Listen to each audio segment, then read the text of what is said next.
Just when you thought that 2020 was going to be over finally, and we were going to go into 2021 and things were going to make sense again, Logan Paul and Floyd Mayweather just got signed to an exhibition fight.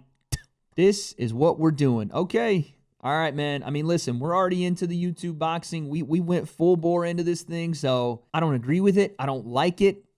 I hate to say it, but I kind of understand it. But here we are. Logan Paul and Floyd Mayweather agree to an exhibition boxing match on February 20th, 2021. Just announced today. Guys, I hate to say it, but I know what this is. Floyd needs money. Of course Floyd needs money. Listen, Floyd burns through money like an Orange County housewife with a credit card with no limits. This guy burns money like it's going out of style. He burns it like a bonfire in California and puts the whole state on fire. I mean, I can keep going with these. The dude he can't hold on to money.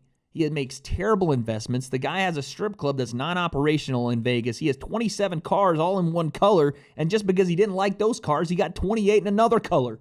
It doesn't make any sense. The guy needs money, and he's fighting a guy in Logan Paul. And again, guys, listen, I've shown my respect to the Paul brothers for their ability to get better in the sport. But he's fighting a guy in Logan Paul that has one professional fight. He is at the lightest,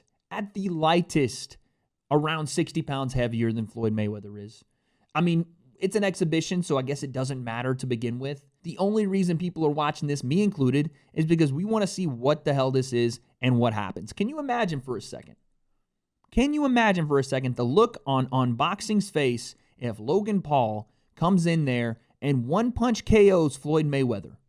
Can you imagine if Logan Paul, being 60 pounds bigger, jacked to the gills, throws an overhand, Floyd doesn't see it for whatever reason, and it knocks him dead out on the canvas. 50-0, one of the greatest stars in boxing history, and a YouTuber with one professional fight beats him? Oh, dude, it's over. 2020 will have created the biggest monster to have ever been thought of, conceived in media, sports, entertainment, influenciation. I don't know if that's a word, but you get what I'm saying. It's gonna be crazy. In all seriousness, guys, I mean, listen, this is fun for what it is. Logan Paul versus Floyd Mayweather as an exhibition. I'm not as upset about it as if it were an actual sanctioned bout where professional records were on the line. And of course, Floyd's not going to put his 50-0 professional record on the line. Logan Paul could give a shit. The guy's 0-1 against another YouTuber that threw wailing windmill flail shots at him the entire night, and Logan choked under the lights. This doesn't affect anyone except it lines both of their pockets. And Floyd needs it, obviously. I don't think Logan does, but just by being in the ring, it throws Logan's name to just another echelon. It puts him at the highest echelon. You're talking about fighters. Think about fighters, some of the most popular of all time that would have loved to get in the ring with Floyd Mayweather. Think of other MMA fighters that have called for that fight with Floyd. Conor McGregor even was in that ring with Floyd, and Floyd is very selective about the people he's in there with at this point in his career. He's retired, so of course he's only taking those fights that are exhibitions he's paid astronomical numbers for. I said that Conor McGregor was the A-side in the Floyd-Conor fight. In this fight, it is very much so Mayweather allowing Logan Paul to be in his presence in a boxing ring for whatever the allotted time is. Simply put, Floyd Mayweather will probably box the face off of Logan Paul for the amount of rounds they go for, the time limit in those rounds, and none of it will matter. You want to know why? Because Logan Paul himself has said that he is the highest paid loser in boxing. He does not care. He doesn't care.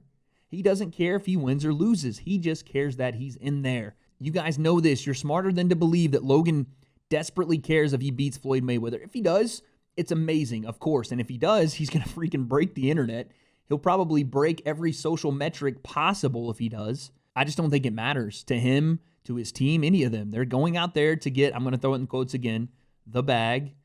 And this is just a great PR move. The Paul brothers are great marketers. They understand how to use their platform, how to diversify that platform, and find other avenues of either revenue or social influence or just the ability to be seen, eyes on them, the stars of the show.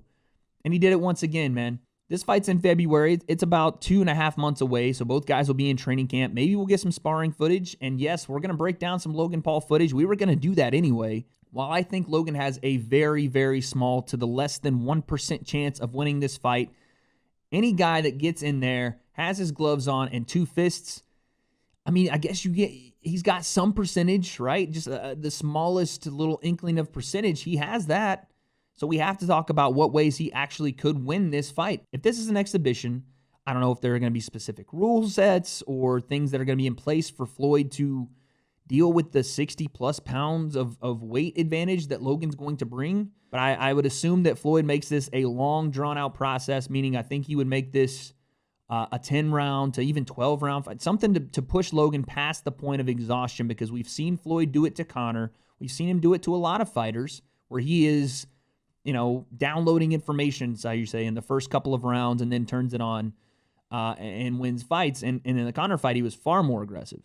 I think he would probably do something like that to Logan, just push him past the point where he's exhausted. And then, again, we've said this on this podcast, a fighter doesn't fear being knocked out as much as he fears getting tired, because then no matter how much you have it here, if it's not here working, you're in trouble. And I think Logan's in trouble in this fight. I mean, there's two glaringly obvious advantages for both guys. Floyd Mayweather, the greatest boxer possibly ever, of our generation, 100%. He's the greatest. Pound for pound, the greatest. 50-0. I know that'll be debated in the comments. You get what I'm saying. Logan is 60-plus pounds bigger than this man. Now, will Logan's 60-plus pounds have as much effect as I think a lot of people are going to look at this and see and say? I don't see it. I don't see him being able to use those 60 pounds to do much to Floyd other than lay on him. In the clinch, hang on him, kind of make Floyd tired, maybe. And obviously, if, like I said, Floyd were to just have a full meltdown in the middle of a fight and forget how to defend, his legendary Philly shell defense, if he just forgot how to in some portion of the fight, and Logan lands an overhand right or something, an uppercut, something, yeah, he'd put Floyd's lights out with a clean shot like that. Yeah, 100%. Loaded up and he fires it, of course. But I just don't see it happening. Floyd has been the magic man for years. Yes, he's very old. He's way older in age, and I'll give you that too. But he's been pretty boy Floyd. He's been Floyd Money Mayweather, and his defense has been the same through all that. He has been one of the best defensive boxers that's ever lived. I'm not going to put predictions out right now, but I don't think it takes a rocket scientist to think that Floyd Mayweather is going to be just fine in there with Logan Paul. Both guys are going to make a lot of money. So there it is. Floyd Mayweather and Logan fucking Paul. Listen, you got to give it to Logan for finding a way to get this exhibition fight made. Floyd, again, is running out of money. That's pretty easy to see. We got a long way till February. So we're going to do a lot of content on this. You guys are going to see a lot of breakdowns. I know you guys love those, so get ready for that. And I don't see this as very competitive, but who knows, man? Like I said, God forbid Logan goes in there and knocks out Floyd Mayweather. I can't believe I'm saying it, but even the smallest percentage chance does mean Logan Paul still has a chance. That much, but still a chance. 2020/2021, I don't know why I expected anything different. We got a lot to cover heading up to February. It's going to be a fun ride.